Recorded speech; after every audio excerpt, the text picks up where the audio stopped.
Sa iba pang balita, dumipensa naman si Vice President Leni Robredo sa mga bumabatikos sa kanyang pangingibang bansa sa gitna huyan ng pananalasa noon ng bagyong Nina. Giit ng Vice Presidente, hindi siya nagpabaya sa kanyang trabaho kahit na nasa ibang bansa siya. Balitang hatid ni Salima Refran. Balik Pilipinas na si Vice President Leni Robredo. Nasa Camarines Sur si Robredo at binisita ang mga nasalanta ng bagyong Nina sa bayan ng Ocampo. Dito rin sinagot ni Robredo ang mga pahayag ni Pangulong Duterte na nakikita siya sa mga pagkilos kung saan may mga nananawagan ng Aust Duterte. Ito raw ang dahilan ng Pangulo kung bakit hindi na siya pinadalo sa mga pulong ng gabinete. Hindi raw totoo ito, sabi ng Vice Presidente. Nakakalungkot na paniniwalaan niya. Kasi alam naman ng marami na hindi yun totoo. Dapat nasa posisyon sila para malaman kung alin yung totoo, alin yung hindi. Kasi yung lahat naman ng intelligence agencies, sawak nila.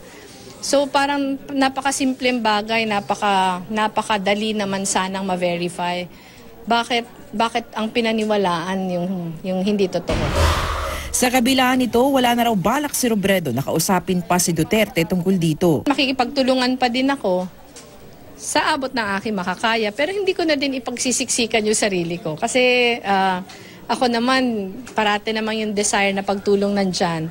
Pero mahirap naman na hindi ka tinitiwalaan.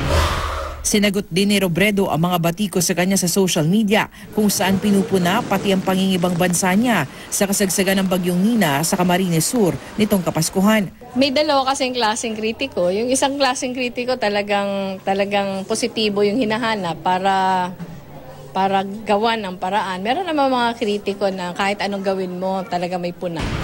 Ayon kay Robredo, nakabakasyon siya sa Amerika kasama ang kanyang mga anak at ina para sa reunion ng mga Robredo. Pero giit ng Vice Presidente, hindi ako nagpabaya kahit wala ako.